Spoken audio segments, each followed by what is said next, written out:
哎，武术不在跟前，别哥呀妹的，听着肉麻。你看着我干什么？脸上写字了？这你说的，是吧？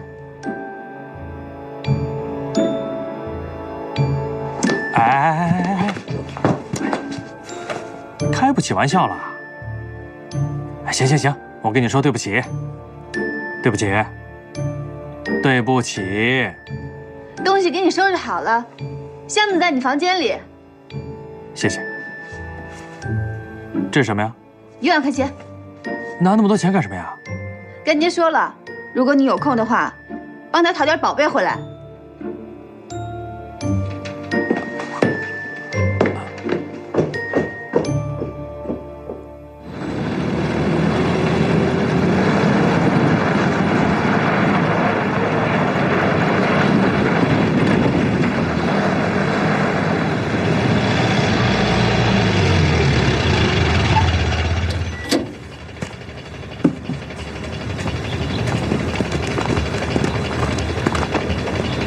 唐老弟，欢迎！一路上辛苦了。唐副站长，孙站长、陈股长，你们久等了。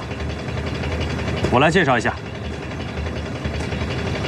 这位是北平市政府参议任建新先生，这位是保密局长春站的宋义良站长。哦，久仰。欢迎任先生来长春视察呀。宋站长说严重了，任某只不过是北平市的一名挂名参议，来长春办的事情。还请宋站长多多关照。哎呀，任先生太谦虚了啊！哎，唐老弟，你的住所已经安排好了，就在咱们站上腾了一套房子，去过不？好，今天晚上我摆酒为你们接风。哦，请上车啊，上车。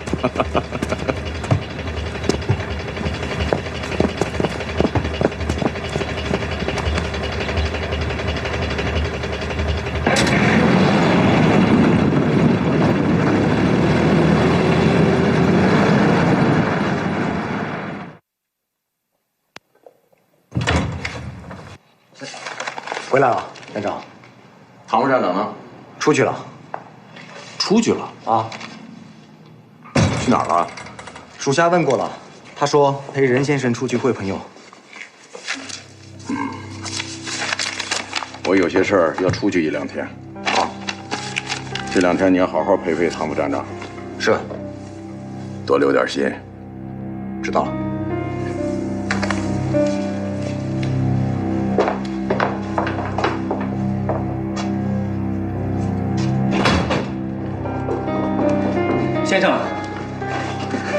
先生，您来了，欢迎光临。先生，你们有预定房间吗？我们昨天订好的雅座。哦，是3号玉堂村吗？哦，是5号醉鹤村。哦，是。2位先生，里边请。老板，5号醉鹤村的客人到了。您请。老板，这是5号房间的客人。是龚泽君吗？嗨，先生，里面请。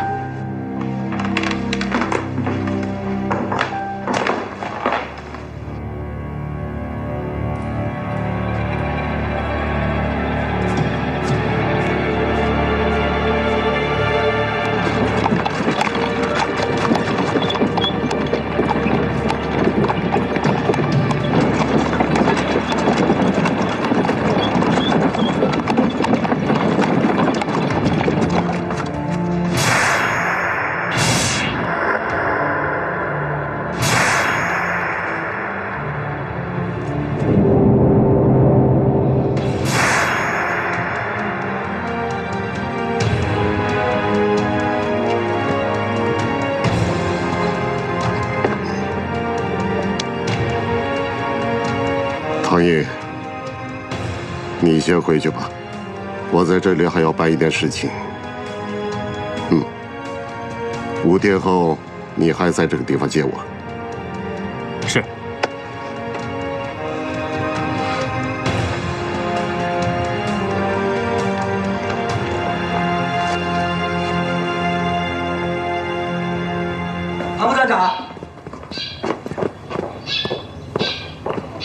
陈股长找我有事啊？也没什么事儿，就是想告诉你，宋站长有事得出去几天，让我带你去四马路逛逛。四马路？对，也就是四马路的新民胡同。我跟你说，那可是个找乐子的地方，除了有中国姑娘以外，还有不少回不了国的日本艺妓。我听说长春除了一条古玩街之外，还有一个旧货市场，对吧？你想淘点老货？陈股长，你也知道我的爱好。这个，我倒是有个地方。哪儿啊？我有个亲戚以前在皇宫干过卫队，光复康德跑了，日本人也跑了，什么古书字画、大品小官扔得满地就是，他就捡回来不少。还说那么多干什么？赶紧带我去啊！今天没车。哎呀，我叫车，我给钱。行行行。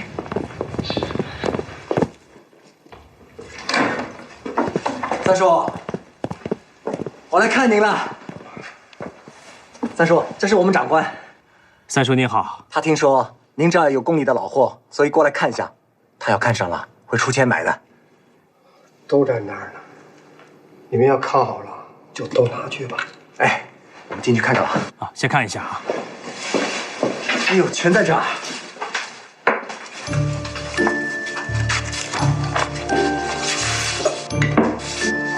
我也不懂，你自己看一下啊。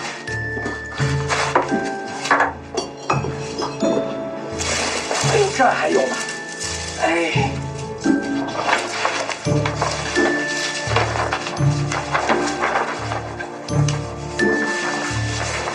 这些东西想卖多少钱？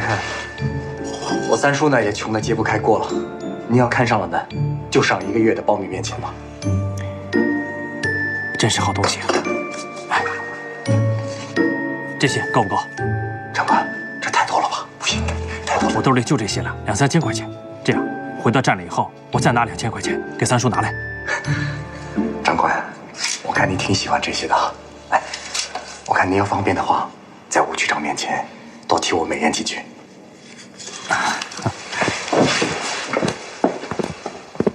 三叔，这钱你拿着。你这些东西啊，如果拾到好的话，几万块钱也不算贵。可是现在战乱时期，这些东西很难卖上价去，所以你也别嫌亏了。谢谢，谢谢，救命钱呐，长官，恩人呐。您别客气，恩人呐，谢谢。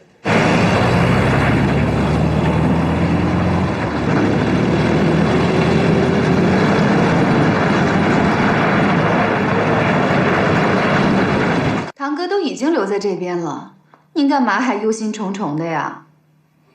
我是担心，留得住他的人，未必留得住他的心。上次在铁岭，那些假扮共产党情报组的人，哎，你们演的再像，他也未必会相信。那共产党那边不也有对堂哥不利的人吗？所以我必须要继续加码呀。干爹，我觉得您太着急了，一块石头捂久了还会开花呢，何况是一个人呢？哎，不对，这事儿就得急，我要尽快的斩断他回去的任何思念。干爹，一定是已经想出办法来了。对，可是又得麻烦你一趟了。干爹只管吩咐。这个计划确实可行，只是可能危险性比较高。只要能达到干爹的目的，危险性再高，我也会在所不惜的。为了确保万无一失啊，还是得明修栈道，暗度陈仓啊。那干爹是想让谁去修栈道？我心里已经有数了。干爹，那现在可以吃饭了吗？嗯，来吃，来坐着。吃饭。小林啊，饭好了没有？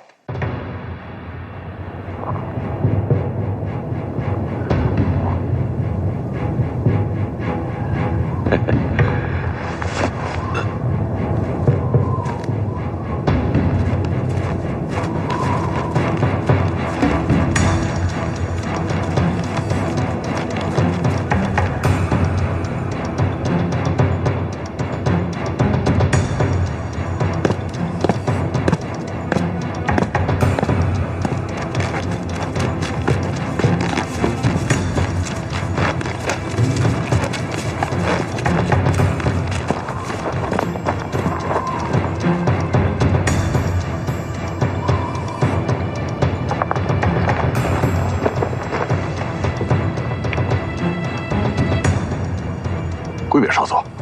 一将军，真准时的。为黄金效劳，应该的。可是河野将军最近对你的工作很不满意，你送来有价值的情报太少了。啊，请容我继续努力，继续努力。有人说，现在的国军就像是相扑手趴在东北，两手抓住吉林长春，两脚踏住沈阳本溪，肚脐以下是四平。就这样撅着屁股等着共军来打板子？不久前，国军52军的一个师就在南满被共军包围，几乎全军覆灭。而这个师，在国军的内部曾经被称为“千里巨师”。全美式的机械化装备，天上还有飞机，竟然会输得这么惨。依我看，他们只是一群会吃饭的白痴。报告将军阁下，宜良军来了。进来。宜良军。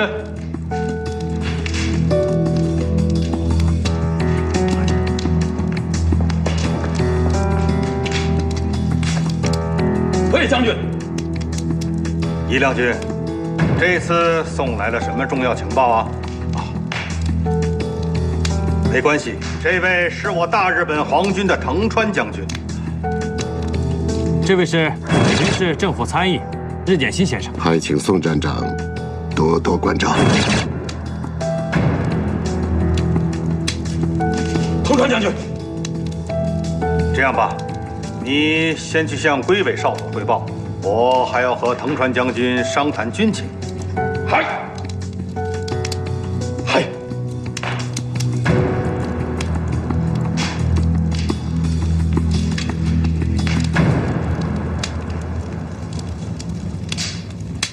这不是保密局长春站的站长吗？他也是我的情报员。原来也是个双料。日军时期，他是潜伏在长春的军统特务，被我的部下抓到，经不住严刑拷打，供出了他全部的头目。从此就成了你的一颗棋子。他的命运牢牢地掌握在我的手里，只能继续为我卖命。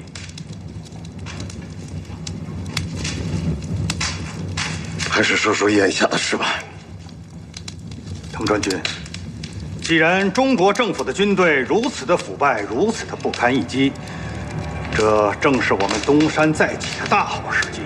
为什么还要帮助这个不堪一击的政府，而不趁机恢复我们的满洲国呢？日本本土受到重创，我们失去了根本，已经无力实现大东亚共荣圈的理想。您的意思是，让我们回本土和美国人作战？不，现在的美国和西方民主国家最大的敌人是共产党。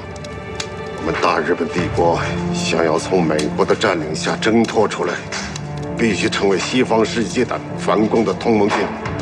首先，就必须帮助中国政府消灭中国的共产党。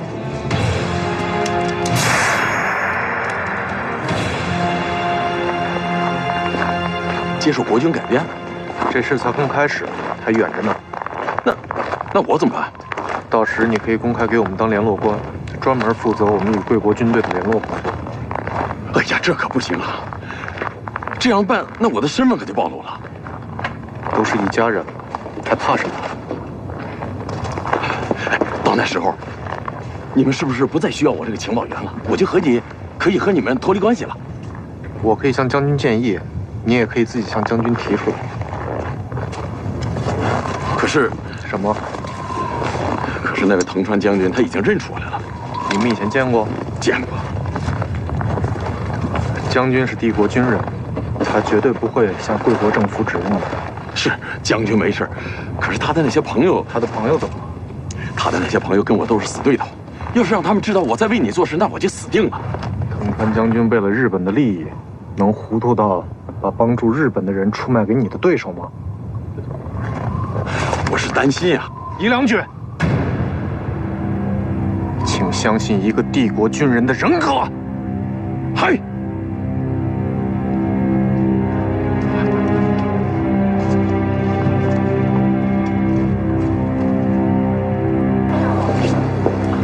跟我来。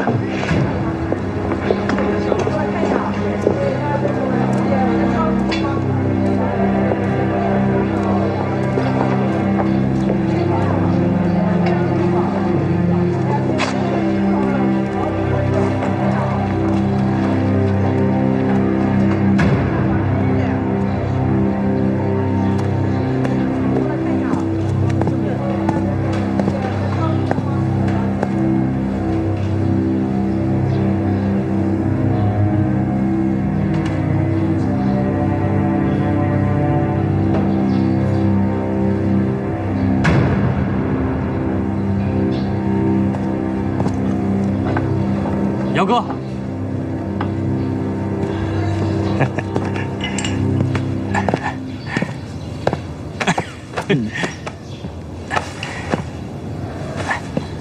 这是你们的点儿吧？对，你们是因为我专门调到这儿来的吧？对，龙部长让我们专门来保护你。谢谢你们，龙部长。不过，我现在用不着了。嗯，用不着了。 我有五叔保护我，就是那个跟我们一起炸日本人水雷的那个左老板。你老舅跟我说过了，这个左老板就是武通，他是保密局东北区的头。我可不管这个，我只知道我们是忘年之交。这个老舅也跟我说过了，他说你觉得欠了他的情，心里过不去，想留在他身边做点弥补，对不对？ 五叔可是打过日本人的英雄，可是他现在内部有人给他使绊子，我不能让他受伤害。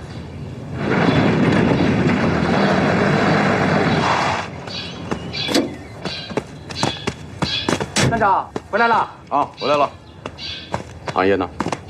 他没事，逛古玩店去了。你没陪着他？我叫我兄弟跟着呢。除了古玩店，这2天他又去过什么地方？ 没有，什么地方都没去。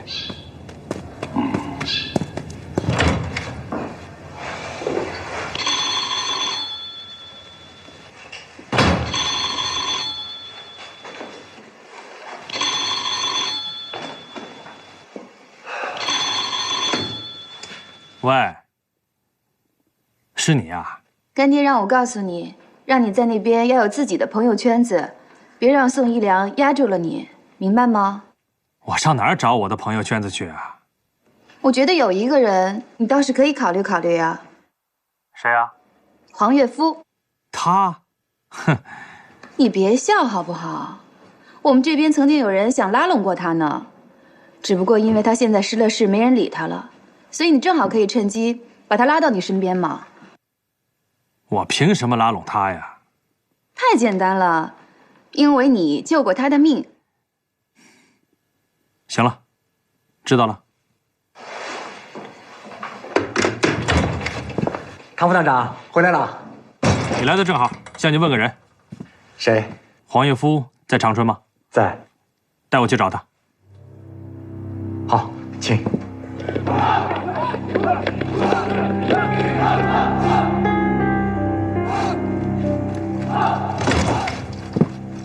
好。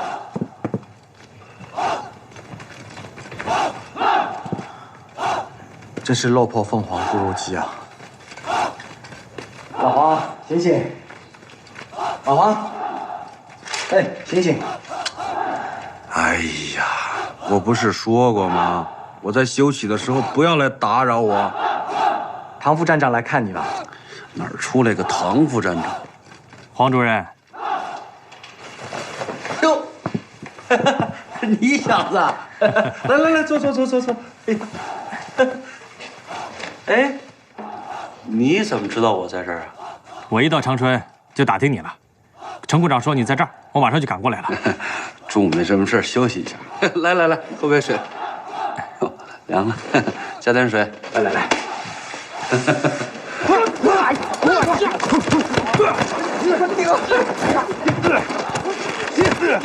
我曾经在日本士官学校受过训，看到黄主任的训练课，就发现黄主任不光是行动上了得，办学讲理论也是一把高手啊。不是我在你老弟面前吹嘘，如果这里条件再稍微好一些，我能把这些学员全部训练成以一当十的全能手。可惜了，可惜啥呀？可惜这里训练条件太差，他娘的连饭都吃不饱，许多学员都是饿着肚子在训练的。那你应该打报告向站里要经费啊。打喽，怎么可能不打？正好应验了那句话：石沉大海。那，你为什么不找武区长？啊，我就是喜欢你这股耿直的劲儿。现如今党内已经是世风日下，人心不古，直接越级上报，那肯定是会被穿小鞋的，万万使不得。现如今我可谓是龙游浅滩遭虾戏，虎落平阳被犬欺，今非昔比喽。黄主任，我今天来找你之前也不知道能不能见着你，所以也没给你准备礼物。咱俩客气啥呀？这个你拿着。咋这么神秘？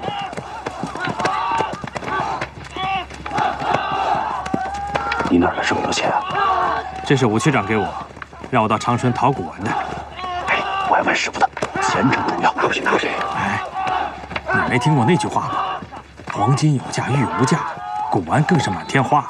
我淘的古玩多少钱，不都我说了算吗？哎呀，那就谢谢了，真有你小子的。请。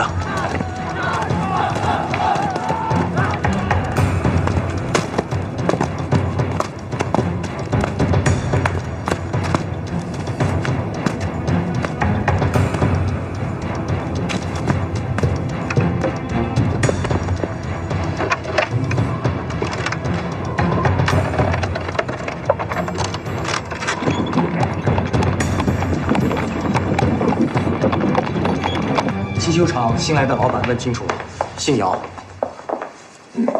汽油厂的事儿先暂时搁一搁。你马上赶到东关外边去监视唐烨的车。是。看他把那位神秘的客人送到哪家旅社了。好。说实在的，我很讨厌这个人。站长。说不定这个神秘的客人就是共产党。对共产党应该怎么办？明白。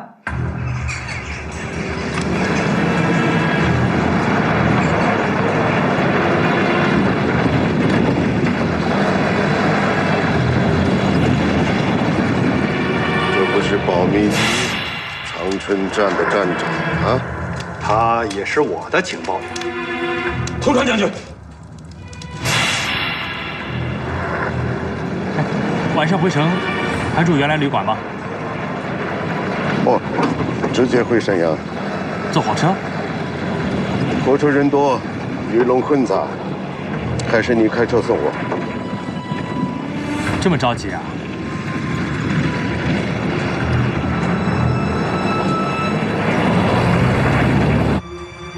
你说啥？直接往沈阳方向去了？妈的，跑得真快！行了，你赶紧回来吧。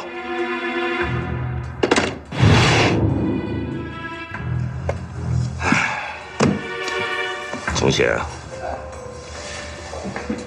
今天我到新园去开会，杜长官跟孙军长就在埋怨我们提供的情报太少太轻了。哎，说国军在东北简直成了聋子跟瞎子了。哼！所以我今天找你来是想告诉你，请你在东北区所有二级站必须要让他们拿出具体切实可行的计划来，好好扭转一下现在这么被动的局面呢。唐烨已经到了长春了。不知道跟哈尔滨方面联系上没有？他在哈尔滨的身份早就暴露了，他只能在长春遥控指挥。再说了，留在哈尔滨那帮残兵败将能听他的调遣吗？那帮人勉强只能算是个偏师啊。偏师啊？那区长的意思还要派人去加强长春站？侧向车被共军夺去以后，海东青的行动受到了很大的阻力，所以我经过策划，决定再派一个得力的人，带一组精悍的小分队再潜入哈尔滨，跟海东青还有我们零星派往哈尔滨的人员密切配合，好好合作，只有这样才能有所斩获。哎呀，那派去的这个人，不但要有很强的组织能力，还要有一定的威信呢。人选我已经选定了。哦，谁呀？长春站的陈谷。陈谷。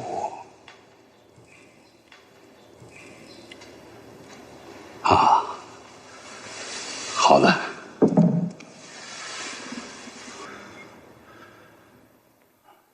我不去，站长，我可不去啊！副局长，这是武同的阴谋，他是想削弱我的力量。住口！下跪！抗命不遵者，畏促不前者，死！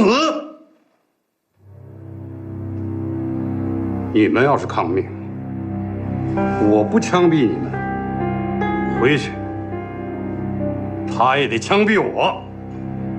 副局长，他这一手可真够毒的呀！事情不是绝对的，祸福是互相转化的。侧向车被共军抢去之后，大大的限制了海东青的发报量。如果我们建立的铁三角得到的情报远远超出了海东青，会是什么结果呀？那海东青就成了无足轻重的小虾米了。他还有什么可以拿出来炫耀的王牌呀？沈副局长，卑职一定不会辜负您的期望。这只是我的设想啊。你过去之后，不要急于建立铁三角，而是要千方百计的找到海东青。找他干什么？哎呀，干掉他！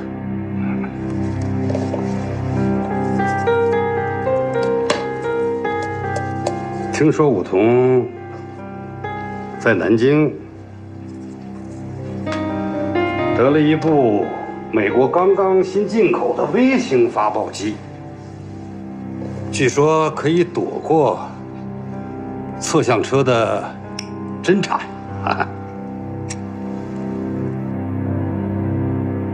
区长，成谷想要申请那部微型的发报机。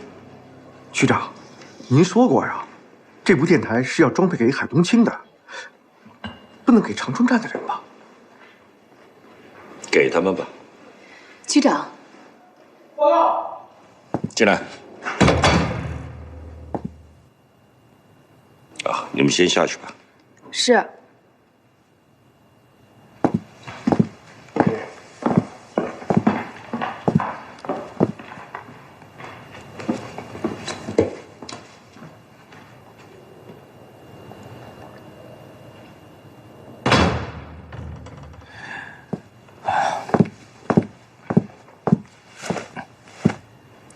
袁先生走了，把他送到机场，看着飞机起飞，我就回来了。辛苦了，你明天又得赶回长春去坚守你的职务了。我去这些天，宋一良根本没有给我安排任何实际工作。就快有了。什么呀？长春站的陈谷马上要过江去执行任务，到时候宋一良就成了个光杆司令了。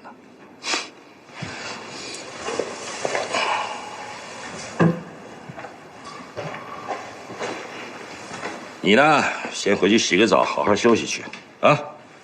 咳嗽好点了吗？没事儿。去。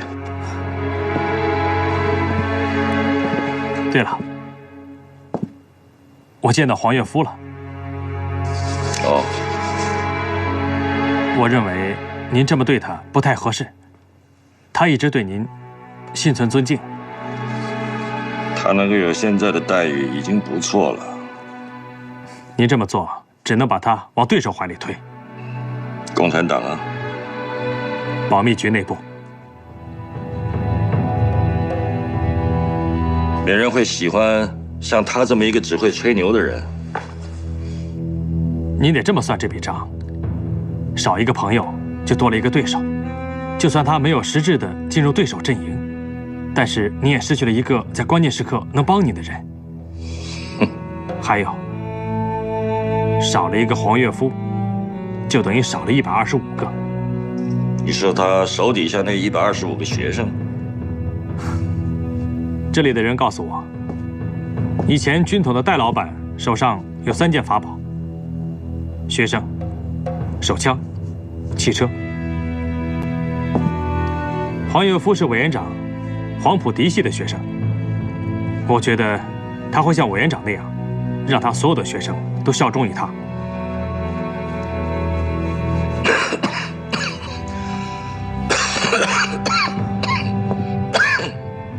怎么吃了药还不见好啊？哎，没事，这以前作战的时候让硝烟给熏到了，天一转凉就开始咳嗽。没事，没事，你先回去休息啊。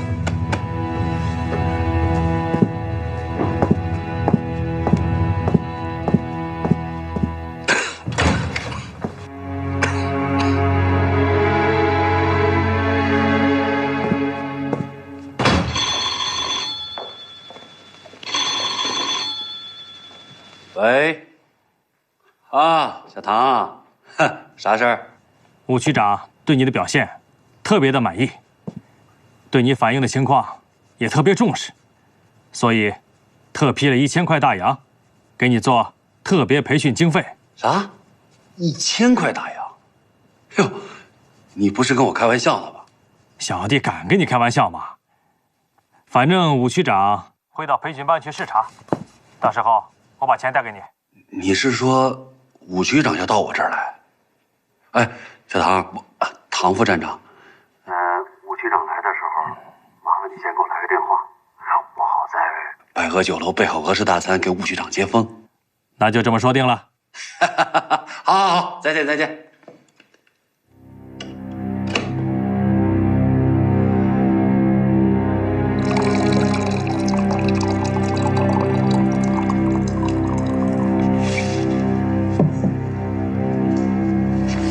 干爹，你把调动成股的消息告诉他以后，他有什么反应啊？他定力多好啊！会不会他根本就没听懂啊？我已经告诉他我们要过江了，他首先应该想到的就是如何潜入哈尔滨。干爹，你知道吗？我原来以为成股这条栈道，您只是为了引共产党上当的，从来没想过你会用它来测试糖业。我一定要知道他是不是跟共产党已经彻底断绝关系，还是仍然在那藕断丝连。哦，你好，你好。三纵后勤科，哎，听说你们三纵最近在前面打得很艰苦啊。嗨，别提了，由于后勤保障不力，光动鄂就减员不少。但是我们的士气很高涨，因为我们老打胜仗。行，您快进去吧，进院往右拐，然后军需处就在平房那边呢。哎，谢谢啊。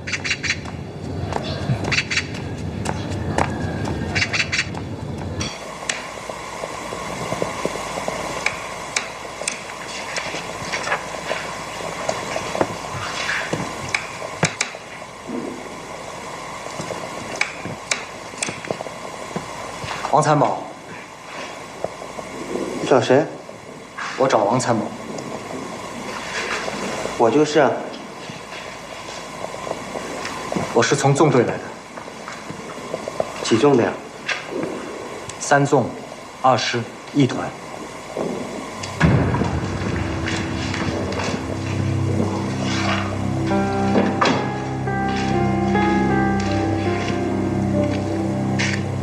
你说的是3纵8师吧？对，我以前是2师的，所以经常把番号报错。你们团长姓左？老左让我帮忙打听一件事儿。海东青是一种鸟吗？不，它是鹰。鹰也是鸟的一种。鹰是鸟中之王。你好，你好，快坐。哎。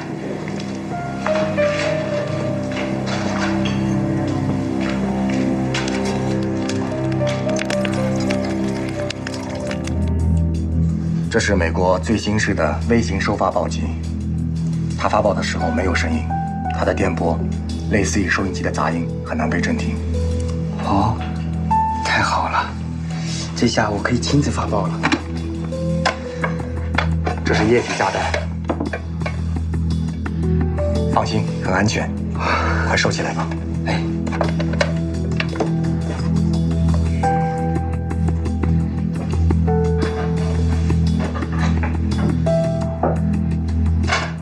最近，海东青被共军的测向车搞得焦头烂额，不敢往回发报，以后就要靠你了。你放心，告诉老总，只要有了发报机，我就一定不比他海东青干得差。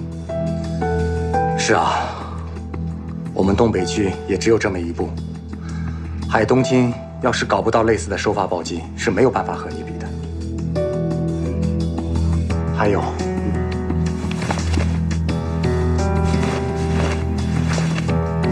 这是最新的密码本，一定要收藏好。放心。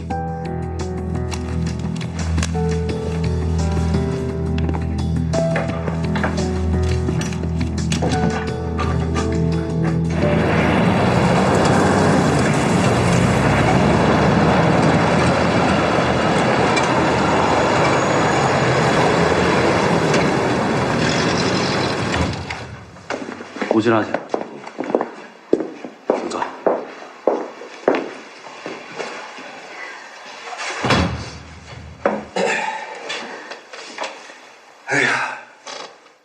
岳父啊，在这么短的时间之内，能把这一批毫无战斗经验的人员训练成这么优秀的特工队伍，真不简单呐。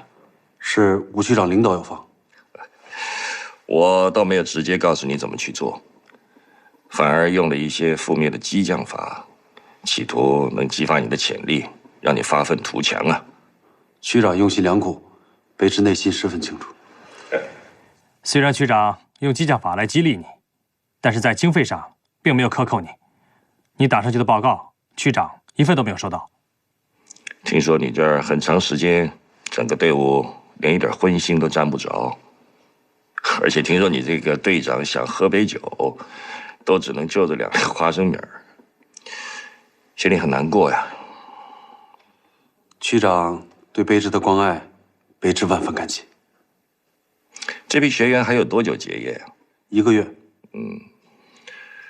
那结业的时间再延长半个月吧，让他们好好从你这个美国训练回来的教官手里多学点东西，然后再招一批学员，让他们以老带新，尽快的训练出来。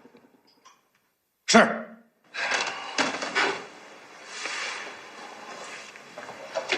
岳父啊，你也清楚现在的时局，国家急需大量人才，我也不会长时间让你在这儿当教官的，尽快把他们训练好，成为你自己的嫡系部队啊！不，是武区长嫡系部队。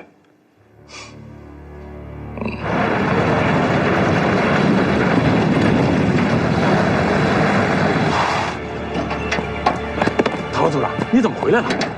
武区长来视察，怎么也不事先通知一声啊？他现在在哪儿呢？你老兄到底跑哪儿去了？武区长从黄永福那视察后，就和柳秘书直接回沈阳了，把你办公室的电话都打爆了。到处派人找你找不着。哎呀，我家里出了点急事儿，吴局长他没怪罪吧？那倒没有，就是脸色不大好看。他让我转达你，作为长春站的负责人，一定要尽忠职守。一定，一定，一定。